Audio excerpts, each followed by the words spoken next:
Assalamualaikum warahmatullahi wabarakatuh.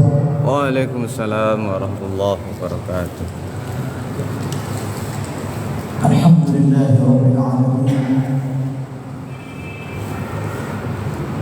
Wassalatu wassalamu ala rasulillahil karim wa ala alihi wa sahbihi ajma'in, amma ba'd. Hadirin kaum muslimin jamaah maghrib yang sama-sama dirahmati oleh Allah Subhanahu wa taala. Alhamdulillah, kembali kita panjatkan syukur kehadirat Allah Subhanahu wa taala oleh karena atas limpahan rahmat serta hidayahnya kepada kita semua, sehingga pada malam ini kita masih tetap istiqamah melaksanakan perintah-perintah Allah Subhanahu wa taala dan sekaligus membuktikan kecintaan kita kepada Rasulullah dengan mengikuti sunnah-sunnahnya. Mudah-mudahan apa yang kita laksanakan dengan istiqamah ini insyaallah menjadi kebaikan-kebaikan untuk kita semuanya, khususnya ketika kita berada di penghujung kehidupan kita, yaitu ketika kita sakaratul maut. Mudah-mudahan Allah mudahkan dengan keistiqomahan kita dalam melakukan kebaikan. Salawat serta salam mari bersama-sama kita peruntukkan kepada junjungan dan besar Nabiullah Muhammad sallallahu alaihi wasallam. Hadirin kaum muslimin jamaah maghrib yang sama-sama dirahmati oleh Allah Subhanahu wa taala. Insyaallah pada malam ini kita akan lanjutkan kembali kajian kita, kajian tafsir Ibnu Katsir, dan kali ini kita masih membahas tentang tafsir basmalah, tafsir Bismillahirrahmanirrahim, di mana dasar pengkajian kita sesuai dengan yang disampaikan oleh Nabi Isa alaihi salam. Jadi dasarnya kita kembangkan terus kajiannya. Jadi dengan dasar apa yang diungkapkan oleh Nabi Isa alaihi salam mengenai rincian huruf dalam bacaan basmalah Bismillahirrahmanirrahim. Ini yang terus kita gali sehingga ketika kita membaca Bismillahirrahmanirrahim jauh rasanya berbeda dengan Bismillah yang dulu. Itu harapan. Ya, jadi harapan kita dalam tafsir Bismillahirrahmanirrahim ini agar rasanya jauh lebih nikmat ketika kita membaca Bismillah setelah belajar dibanding dulu kita baca Bismillah hanya sebatas diucapkan saja, ya, tapi tidak memiliki makna. Tapi insyaallah dengan mengkaji tafsir basmalah ini, tafsir Bismillahirrahmanirrahim ini, ya insyaallah itu nanti akan memberikan kebaikan-kebaikan untuk kita semua. Pada pertemuan yang lalu kita sudah menuntaskan pembahasan mengenai huruf ba. Di situ sudah banyak sekali yang kita gali dari huruf ba ini, dari Bismillahirrahmanirrahim. Nah, kali ini kita akan lanjut pada huruf setelah ba. Secara tertulis. Jadi secara tertulis setelah ba itu sin. Jadi setelah huruf ba huruf sin. Namun sesungguhnya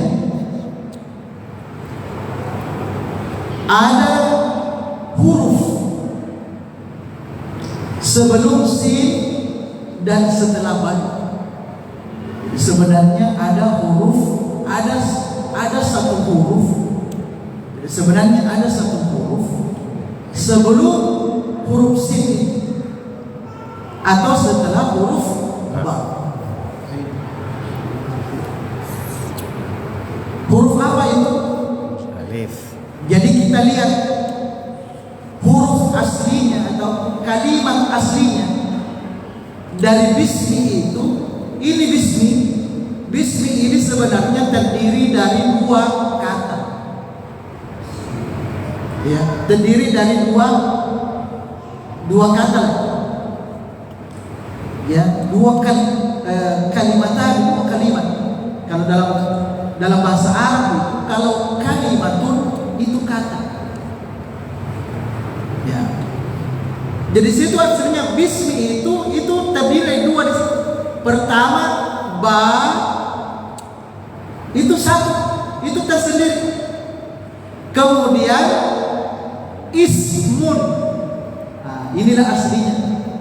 Ba tambah ismun dibaca bismi.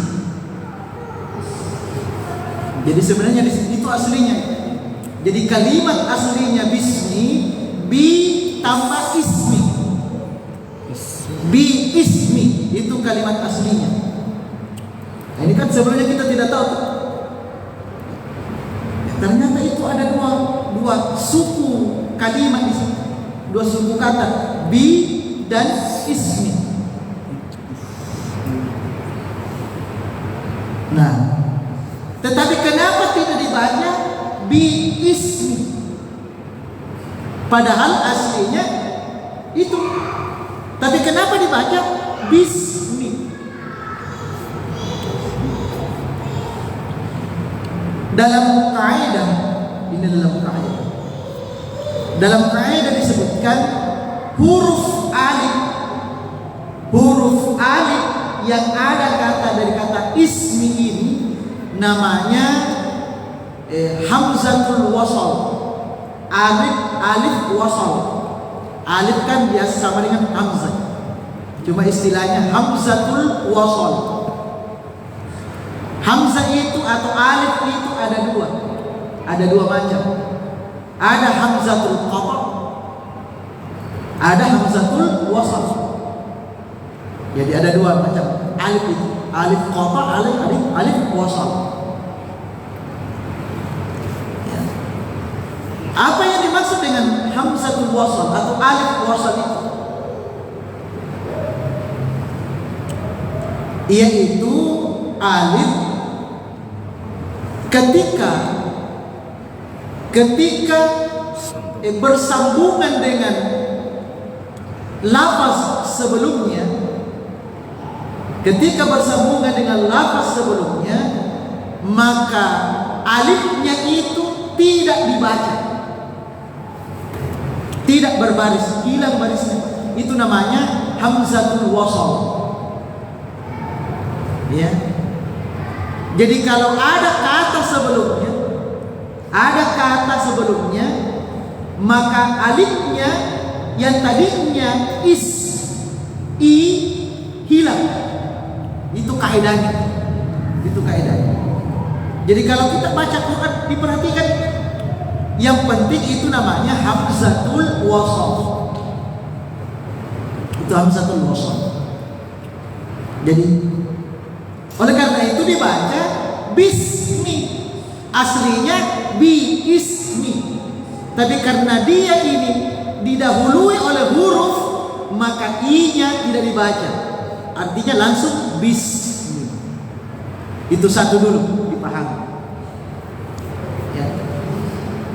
Kemudian yang kedua, ketika kita melihat hurufnya bismi, kok tidak ada alif? Padahal aslinya ada, hanya saja dibuang barisnya. Itu kaidahnya. Jadi kaidah penulisan dan bacaannya, menulis dan membacanya seperti itu. Tulisannya tetap ada alif dan tidak terbaca, tidak berbaris, hilang otomatis barisnya itu, bacaan barisnya yang tadinya i hilang i-nya. Tapi kenapa hilang Semuanya. sementara karena bismi ini, karena kata bismi ini itu terdapat di beberapa tempat dalam Al-Quran. Contoh, Iqra bismi rabbi. Ya kan, ini kan kita hafal sebenarnya. Iqra bismi rabbikal ladzi khalaq. Bismi sama kan penyebutannya kan? Bismillah, Iqra bismi sama penyebutannya. Tapi coba kita perhatikan tulisannya, beda. Apa bedanya? Kalau di Iqra itu, Iqra alifnya tetap ada, tidak dibuang, tidak dibuang. Tapi di bismi dibuang, hilang. Ini yang perlu kita tahu. Ya, kenapa? Padahal sama-sama suku katanya sama, bi tambah is sama, tidak ada yang berbeda, sama suku katanya. Tapi dari aspek penulisan kenapa berbeda? Ada yang tidak ada alifnya, ada juga tetap alifnya. Dan memang secara kaidah inilah yang benar. Itu Iqra bismi, itu yang paling benar, tulisannya paling benar. Ada tulisannya dan tidak dibaca. Itu yang benar, kaidah penulisan.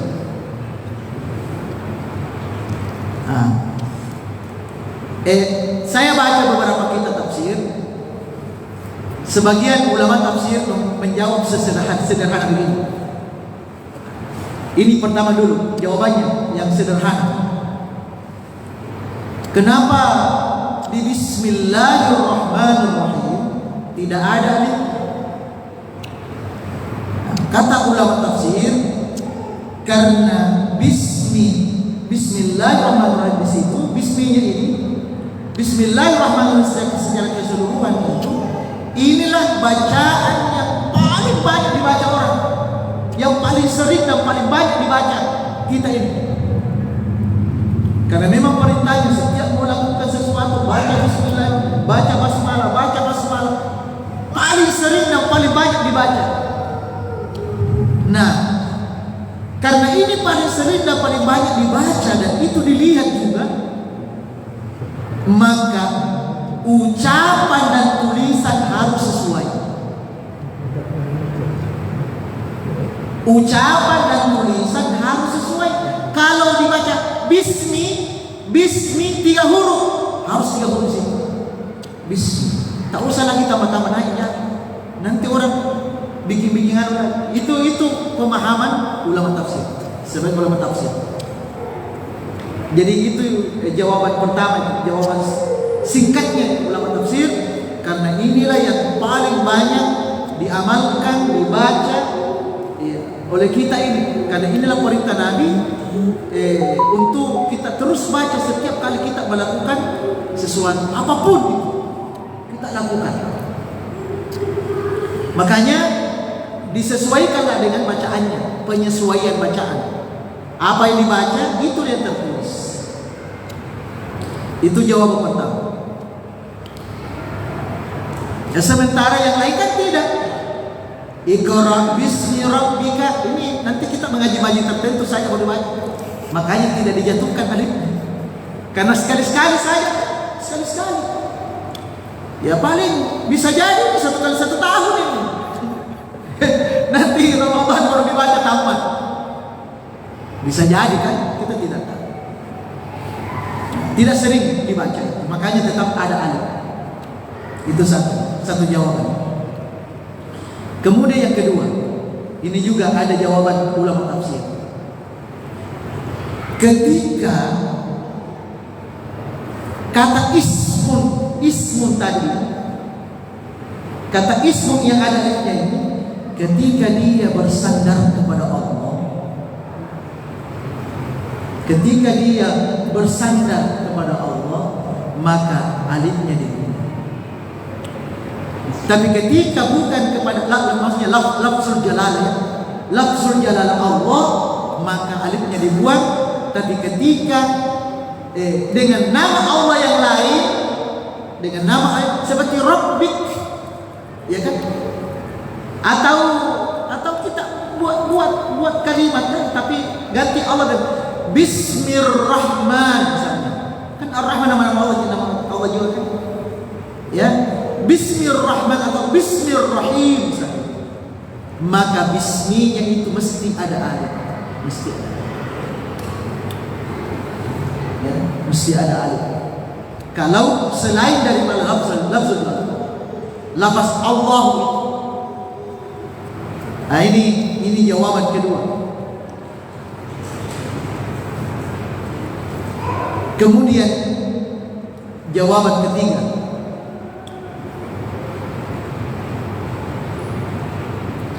alif itu,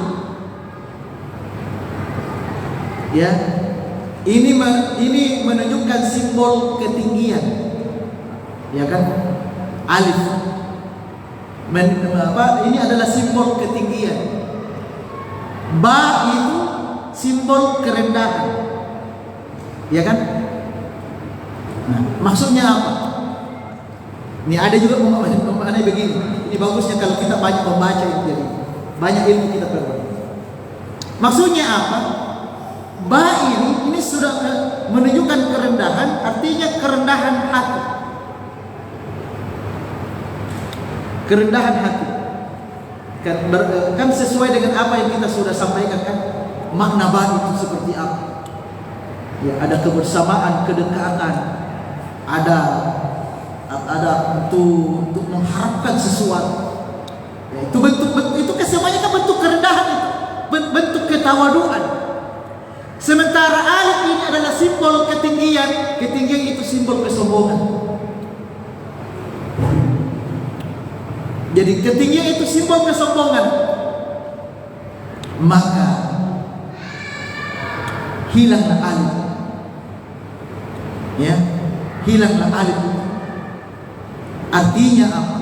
Nah, kita hubungkan dengan pertemuan sebelumnya, bahwa dalam melakukan sesuatu kita disuruh memulai dengan nama Allah.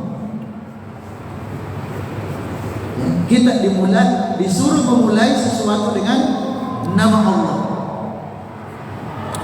Tetapi ingat, disinilah peringatannya.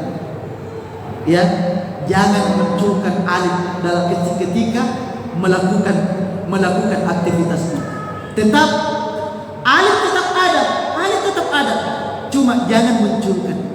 Artinya ketika kita melakukan aktivitas, karena kita sudah awali dengan Allah, maka janganlah campuri dan janganlah nodai dengan Allah itu sesuatu yang jelek, misalnya dengan kesombongan.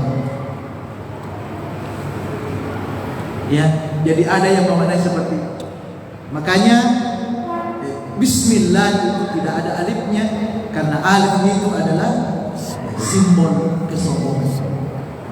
Ini pandangan ulama yang lain. Ada yang terakhir untuk masalah ini, ya, ada yang lebih hebat lagi penjelasannya para ulama. Ini saya kutip di kitab yang lain juga. Syekh, ya, dalam kitab Tafsir Ibnu Arabi, Jadi Syekh Muhyiddin Ibnu Arabi. Ibnu Arabi ini adalah seorang ulama sufi. Ya, ulama sufi ini beliau ikut juga mengkaji ini, mengkaji alif itu dalam bismi. Kenapa tidak ada? Kenapa disembunyikan? Kenapa ditiadakan? Padahal aslinya ada, tapi kenapa disembunyikan?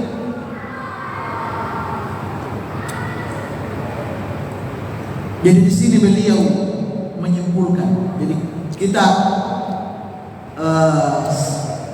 ambil intisarinya saja dari apa yang disampaikan oleh beliau, tentu sesuai dengan keilmuannya.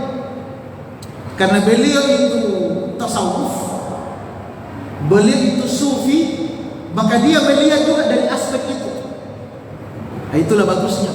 Itu bagusnya kalau ilmu itu ketika menyampaikan ilmu ya sesuai dengan bidang keilmuan itu yang mantap. Itu yang meyakinkan, karena itulah yang didalami.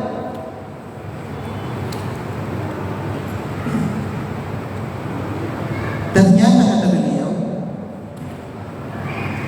bahwa ketahuilah bahwa sesungguhnya alif, ya, sesungguhnya alif yang ada pada kata ismun dari Bismillahirrahmanirrahim itu sesungguhnya adalah wujud dari rahmat Allah. Itu sebenarnya wujud dari rahmat ilahi. Itu bahasa beliau. Itu wujud dari rahmat ilahi. Nah, ini mungkin kita masih agak bingung ya, karena memang begitu bahasa tasawuf, bahasa sufi seperti itu. Ketika menyampaikan sesuatu itu masih ya, pertama dulu bersifat umum dulu, bersifat global. Ya, jadi alif itu adalah wujud dari rahmat ilahi. Wujud dari rahmat ilahi. Lalu kenapa tidak dicantumkan dalam bismillah? Padahal itu kan maknanya bagus. Itu kan rahmat ilahi. Kalau tadi pandangan ahli tafsir, ya kan? Ini kan tadi kan ahli tafsir ini ahli sufi ini. Kalau tafsir tadi kan alif itu menunjukkan simbol kesombongan. Ya, tapi justru dalam pandangan sufi, justru ini adalah perwujudan rahmat Allah, rahmat ilahi. Terus kenapa tidak dicantumkan dalam bismillah? Kan maknanya bagus. Kan bagus ketika Bismillahirrahmanirrahim ya, dengan saya memulai aktivitas saya ini dengan nama Allah ya, dan disertai dengan rahmat ilahi. Kan bagus, nyambung kan? Kalau ada tetapi kenapa tidak? Ternyata sengaja tidak dicantumkan alif di situ sebagai perwujudan dari rahmat ilahi, rahmat Allah Subhanahu wa taala, karena ternyata rahmat Allah ini Allah berikan kepada makhluknya. Jadi larinya lari ke situ, khususnya kepada manusia. Jadi Allah curahkan rahmat ilahinya itu kepada makhluk secara umum dan lebih khusus kepada manusia. Kenapa ada lebih khusus kepada manusia? Karena ini jawabannya. Kenapa dikhusus kepada manusia? Prioritas rahmat ilahi kepada manusia karena manusia itu menyerupai huruf alif. Kita kan apa ya Pak? Ya kan kalau kita berdiri kayak alif kan? Karena manusia itu menyerupai huruf alif. Ya sekali lagi ini bahasa sufi. Ya, jadi mungkin agak-agak perlu penjelasan perlu ada tambahan penjelasan lagi supaya kita bisa memahami. Nah, itu pertama dulu. Pertama dalam pandangan Ibnu Arabi, Syekh Muhyiddin Ibnu Arabi, ya beliau katakan bahwa alif itu adalah perwujudan rahmat ilahi. Kenapa tidak ada di situ? Karena itu diperuntukkan untuk makhluknya, untuk hamba-hambanya, khususnya kepada manusia. Ya, kenapa? Karena tanpa rahmat ilahi, manusia tidak bisa datang ke dunia dan meneruskan hidupnya di dunia. Tidak bisa. Kita semua ini bisa bertahan hidup. Kita ini bisa hadir di dunia. Kita ini bisa berada di sini. Itu karena rahmat ilahi, rahmat Allah. Ini sudah. Jadi itu dari alifnya yang disembunyikan itu.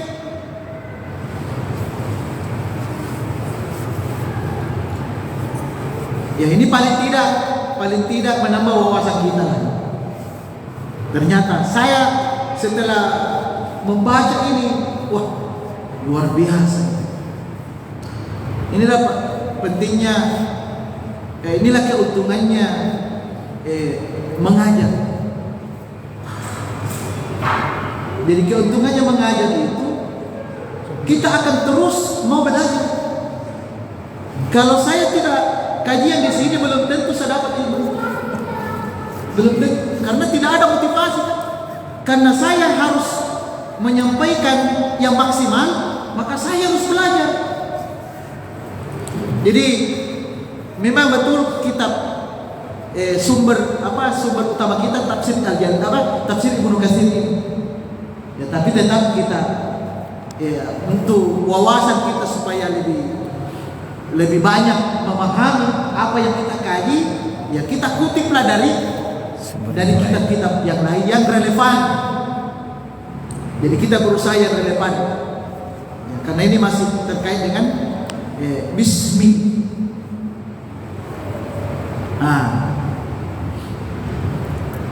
Oleh karena itu,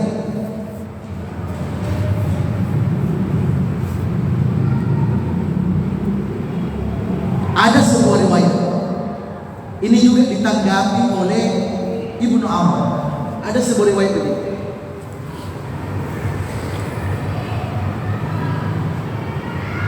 Alif itu tidak ada pada kata ismi karena dicuri oleh syaitan. Ada dalam kitab tafsir Sufi. Ya, dalam kitab tafsir Sufi ada diungkapkan alifnya hilang karena dicuri oleh syaitan. Tapi perlu dipahami, ya, bahasa Sufi itu jangan langsung dimaknai secara zahir, karena begitu. Sebab kalau dicuri syaitan kita tidak baca-baca lagi. karena sudah dicuri. Maksudnya apa ini? Maksudnya apa dicuri itu? Ini yang perlu kita ungkap ini. Ini yang perlu kita ungkap itu. Apa sih makna riwayat yang mengatakan bahwa alif itu dicuri oleh syaitan sehingga tidak ada di sini, tidak dinampakkan karena memang dicuri.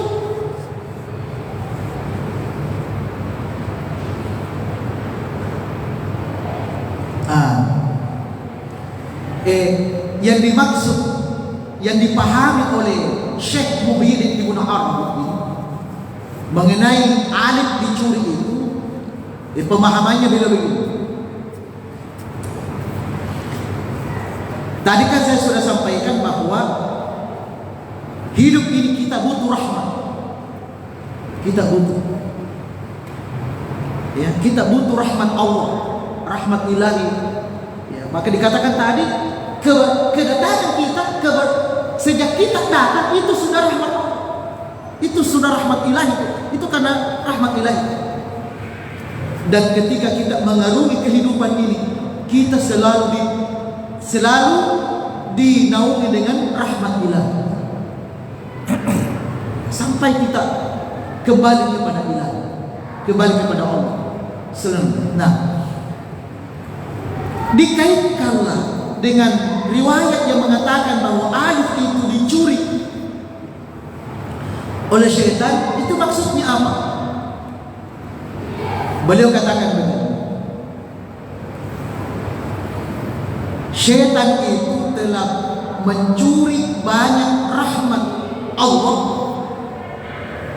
untuk manusia. Seperti ini, kasih contoh ini supaya lebih mudah dipahami. Syaitan mencuri rahmat ibadah.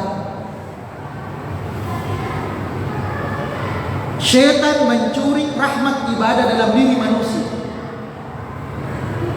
Ketika syaitan telah mencuri rahmat dalam diri manusia,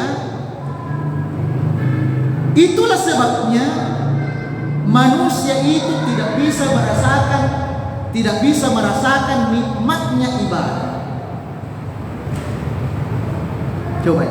Coba kita renungkan Pak Ibu, ungkap beliau ini. Ini mudah-mudahan bisa menjadi motivasi juga untuk kita ini.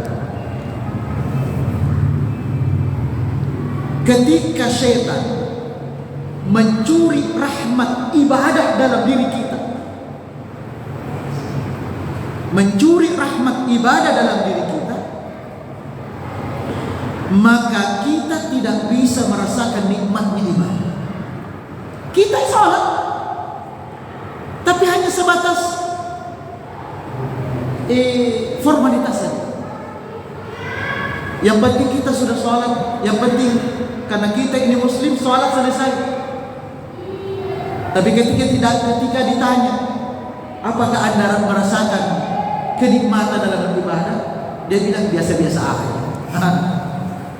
Itu tandanya berarti rahmat Allah sudah setan curi dalam diri kita.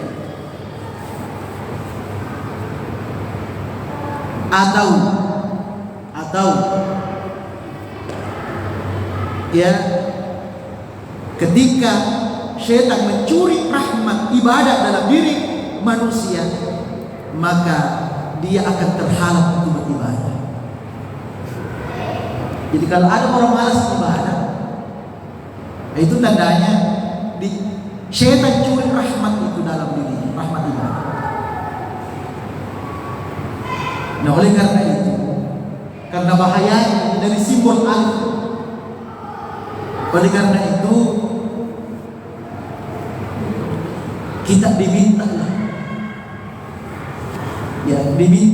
oleh Allah untuk selalu memohon kepada Allah agar kita selalu terjaga rahmat itu dalam diri kita, atau rahmat itu selalu tercurahkan kepada kita.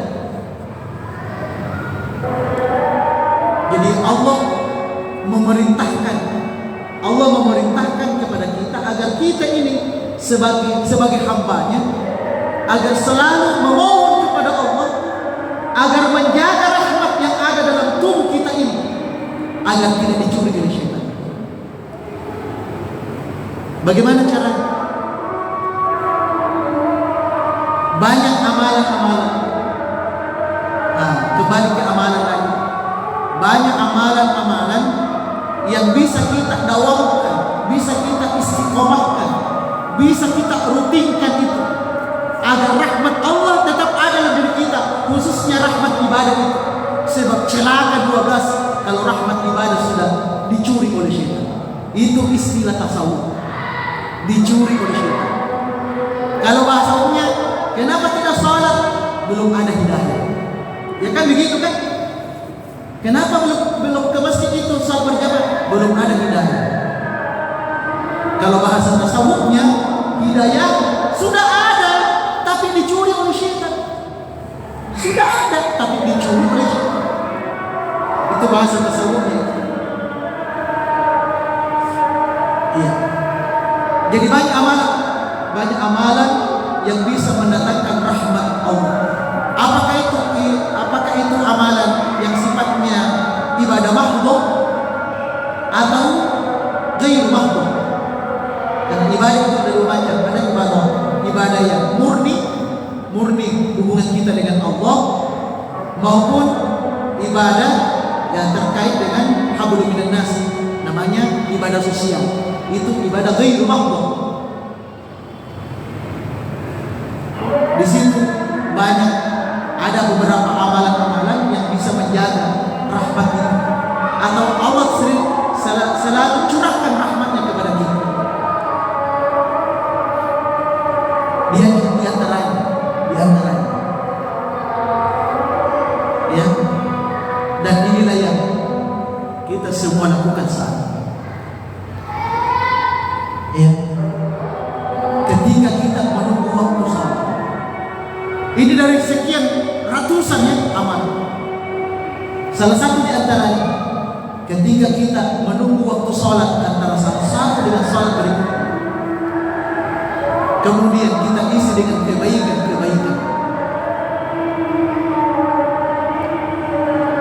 maka Allah Subhanahu wa ta'ala mengutus para malaikatnya untuk mendoakan kita. Saat ini Pak, sejak kita memulai tadi pengajian, ketika saya berikan assalamualaikum sampai saat ini, malaikat tidak pernah berhenti berdoa untuk kita yang ada di sini. Untuk kita yang ada di sini. Ada yang tanya di luar bagaimana proses? Saya tidak tahu bagaimana. Yang jelasnya yang ikut duduk di majelis ilmu. Apa doanya? Ya Allah, rahmatilah hamba. Berikanlah rahmat kepada mereka.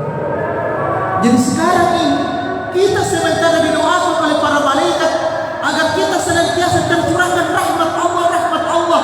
Makanya kita yang rajin ikut taklim, semangat ibadahnya itu luar biasa. Kenapa? Karena selalu ada rahmat ibadah dalam hati. Karena malaikat terus doakan, ya Allah, berikanlah rahmat kepada hamba-hamba. Berikan, itu terus satu doa itu. Bahkan dia ada yang tambahkan, berikanlah rahmat dan ampuni dosa-dosanya. Dua doa. Yang paling sering yang diucapkan oleh para malaikat dalam doanya, minta rahmat dan minta ampunan bagi hamba-hamba Allah.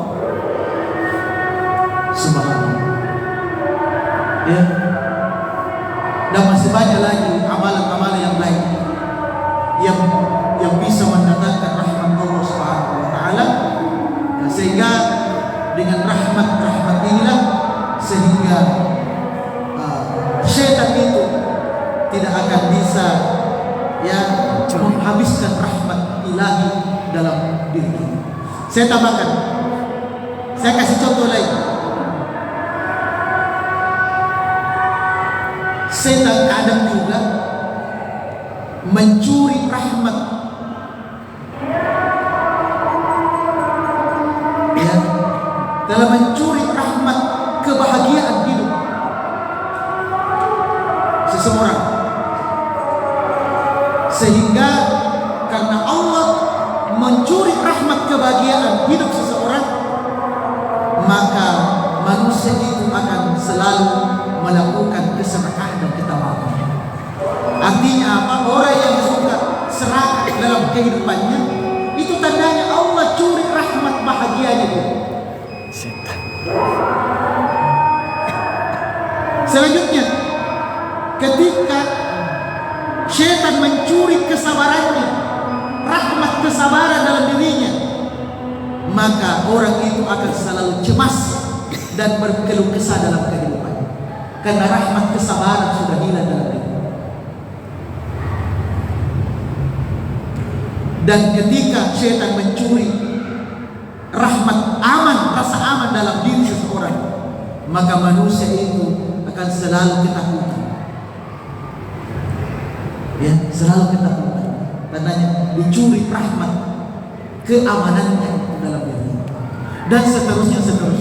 Inilah makna yang diungkapkan oleh Syekh Muhyiddin Ibn Arabi yang mengenai sebuah riwayat bahwasanya alif itu tidak ada dalam ismi karena dicuri oleh syaitan, tanda kutip.